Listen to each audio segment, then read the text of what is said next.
Alrighty guys, super excited. The new update is live in Diablo 4 with the brand new updates to the unique rings. So there's brand new 5 super awesome rings depending on the class that you play, but I'll show you guys what they do at the start. And there's a bunch of different little like bug fixes. For the most part, most of this is just like a whatever, except for the rings. The rings absolutely matter. So let me go and show you guys what the brand new rings do. I'll show you guys where to farm them, and I'll kind of talk about the drop rate. Even though it's the first day, I was consistently getting asked how hard are these rings to get. Man, I've been farming this for a while. I don't have one. I'll talk about drop rate in a second, because the first thing that we need to go over are the actual effects of the ring. Now you can see the effects over here, but I personally think it's nicer to have the visuals, so let's go ahead and show them via Reddit over here. So starting right off, every single class has a brand new ring. And as far as the other stats on it, I'm not going to go over in detail every single one. I'm here to go over the special unique power and kind of answer the question, is it worth running? At least from my impressions so far.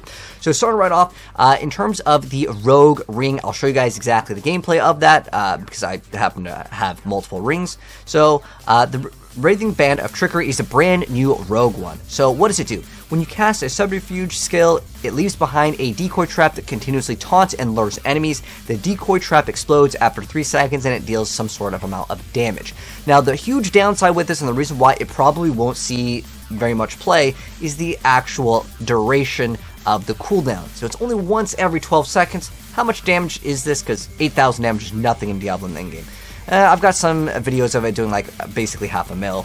It's probably a skip, to be honest. I'll show you guys gameplay of it in a second. The next one is Tal Rasha's Iridescent Loop. So this ring over here, it's going to give you a huge, massive amount of damage. And it also has cooldown reduction, which is a stat you normally cannot get on a ring, unless it's a unique. Because I think X-Falls has it as well. Anyways, Tal Rasha's Iridescent Loop is amazing.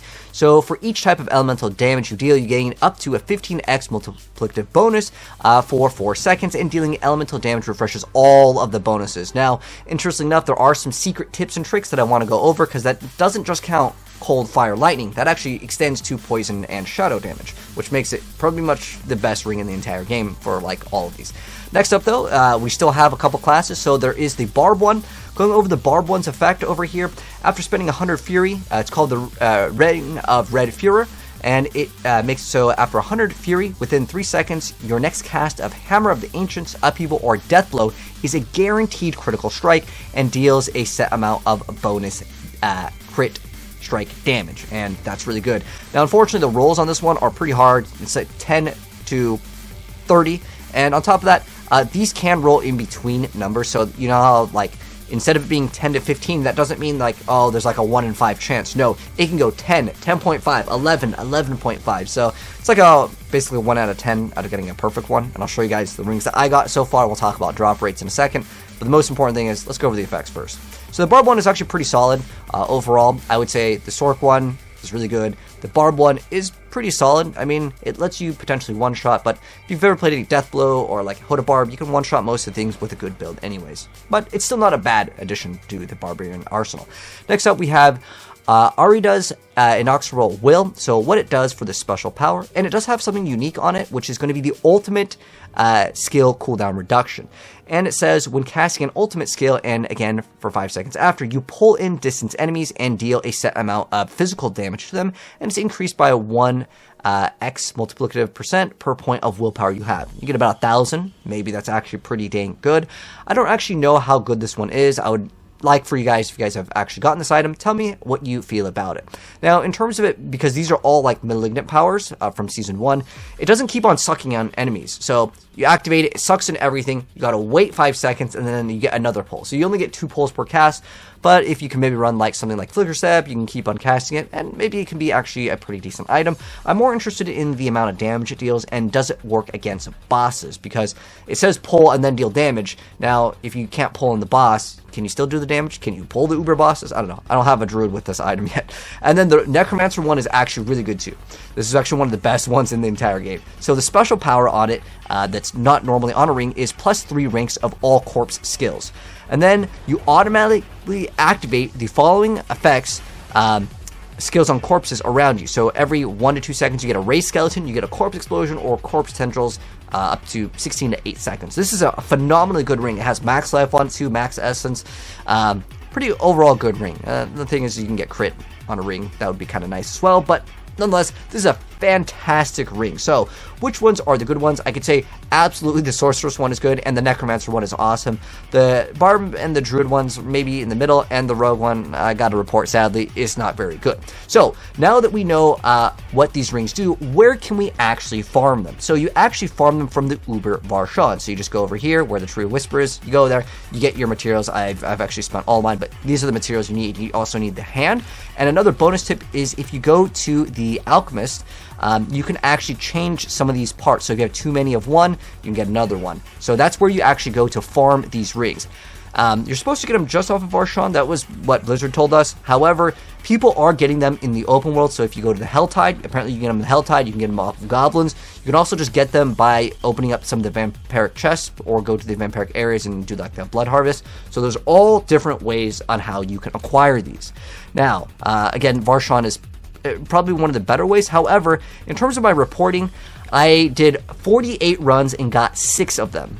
So we have 5 over here, and then I also played on my Rogue, so I'll show you guys some gameplay of this in a second here, but I want to talk about drop rate. So on average, I would say it's about 1 in 10 in terms of like how often are you actually going to be getting these. So here's the ones that I got in terms of like the rolls. The only important thing really on this one is getting that elemental damage here. Now, I can give you guys some bonus tips with the Sorceress one, so let's go ahead and actually show that off. We can actually go to the little training dummy, and I'll show you guys exactly what you can do to increase this further than cold, fire, lightning. So, just like in Season 1, because these are supposed to be the Malignant Hearts, they've probably just kind of copy and pasted the powers, which is fine. Some of these are nerfed, like the Druid one is heavily nerfed. I wish we actually got the Sorceress one that allowed us to have multiple projectiles shoot out, and it would use all of our mana. But this one's still pretty good because it's just more numbers. It doesn't enable any special sort of build, but it does have another thing that you can actually use. And I'll go over some of the more advanced things maybe in another video, but I do want to go over some quick tips.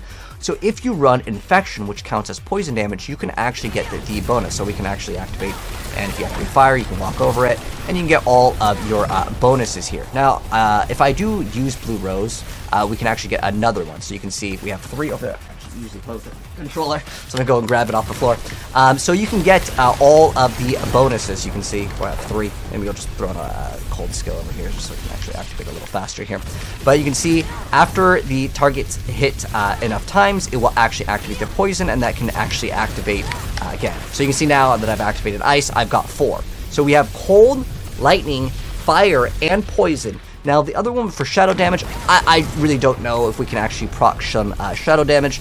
I'll probably make a more extensive guide on how we can actually activate more of them. But I was actually thinking in terms of vampire powers, some of these actually activate as damage. This one over here makes them take physical damage. But if we can get 5, that would be amazing. But still getting 4, multiplicative damage. If you get a perfectly rolled one, I currently have a 14.5. So if you get a perfect one, that is 60x multiplicative damage, and the ring itself is not super bad. I mean, it has like lucky hit chance, which is good. You also get that non-physical damage. Now, another thing that goes even further with this, non-physical damage in this game counts as poison. You can see all of my damage. I have 382% damage with poison, which if you're running on Darials, you can run X-Fall, maybe get some crazier things with like all this like bonus non-physical damage, and it's actually really good for the Sorceress. And the reason why it's super powerful for the Sorceress is there is one node called Frigid Fate, and we have the maximum bonus, which would require 300 cold. So even if you're not playing a cold Sorceress, Frigid Fate is one of the best things in the entire game. So I don't want to really make this a build guide or going in depth on the Sorceress too much, but that's basically just a bonus tip. You can get other elemental damages. Again, things like poison, normally people would not think that that would count, and it does count. Another thing is that I do want to go ahead and show you guys the Rogue one, because I have a Rogue, so I'll show you guys some gameplay of the newer Rogue one as well. Alright, so now that we're on the Rogue, let me go ahead and show you guys the ring. So, if you upgrade it, it can give you more crit strike chance, crit strike, damage, crowd control, max life. Those are all pretty good stats, honestly. It would be even better, though, instead of crit, if they actually gave us vulnerable. And the reason why is because on the skill tree, the new passives, like, there's no reason why every single rogue won't be running close quarters combat, right? But victimize was another thing, so it would have been cool if they actually gave it vulnerable damage so you can pretty much have like a god ring for whatever build you decide to go for. But we're really here to test out that casting a subterfuge skill leaves behind a decoy.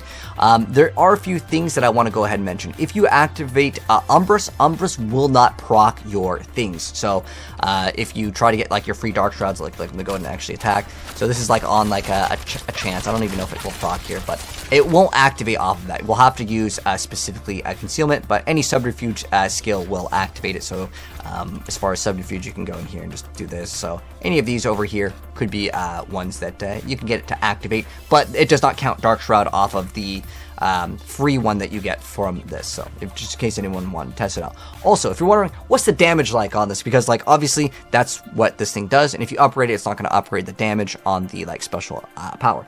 There is one thing I want to go over in a second. I'm going to be talking about some theorycraft high level stuff, which does require an extensive amount of like things to do. But let me go and actually show you how much damage it actually deals, because you know people may not want to run it if it just sucks in damage, right? I'm going to even let it rotate to the correct location. So you'll see that I have these little things spinning around me. I'm going to wait for it to go to shadow, and once it goes to shadow is when I'm going to need to actually go ahead and do the big pop over here. So go and activate it. You'll see the shadow clone. I'm going to continuously just attack. So it applies vulnerability. We got a 600k hit. So is 600k really good? On average, it'll hit for, let's say, like 500k. And my characters, I would say, relatively mid-max. I mean, I've got a Doombringer, I've got a Shaco. We're pretty much high up there in terms of, like, you know, optimization. So, and I also waited for this to rotate.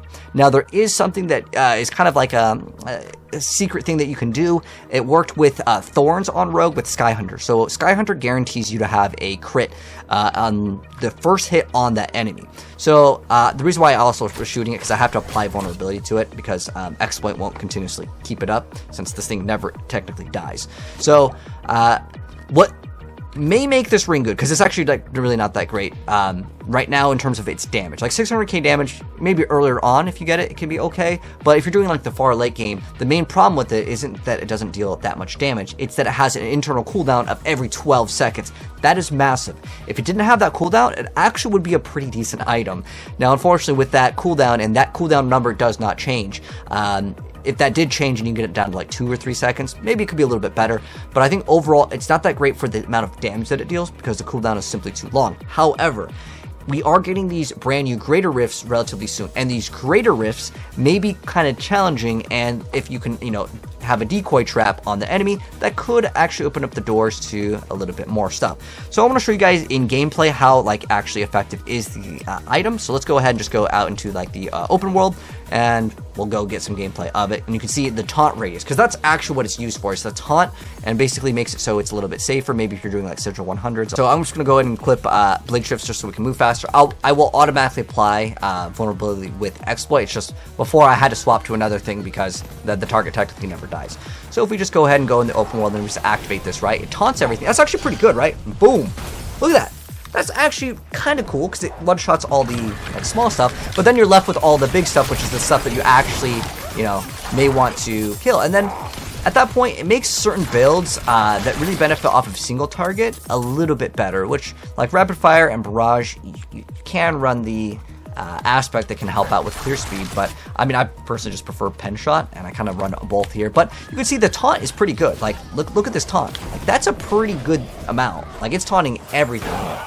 So, and there's like a 200k. Again, you'd have to have vulnerability applied to them first to get like the min-max value, but it's too long as a cooldown. And one thing I really wish they did on the Rogue is they made it so you would have like the cooldown, like with the Sorceress, you can actually see the cooldown on your Talrashas. So overall, this update is pretty awesome. I'm curious to know, what do you guys think of these brand new rings? And give me some feedback if you guys are playing the Druid. How good is that damage? Is that damage like really insane? I mean, logically, it sounds pretty crazy. I mean, you get a 1000x multiplicative damage on it. It's pretty crazy. But overall, yeah, I would say the Sorceress and Necromancer probably took the biggest W's. I'm not too much sure about the Druid, but that's going to go ahead and wrap it up. If you guys enjoyed the video, drop a like on it. If you're new here, hit subscribe, turn the bell so you don't miss out on more awesome Diablo and other gaming stuff. And I'll see you in the next one. Peace out. Good luck hunting those rings.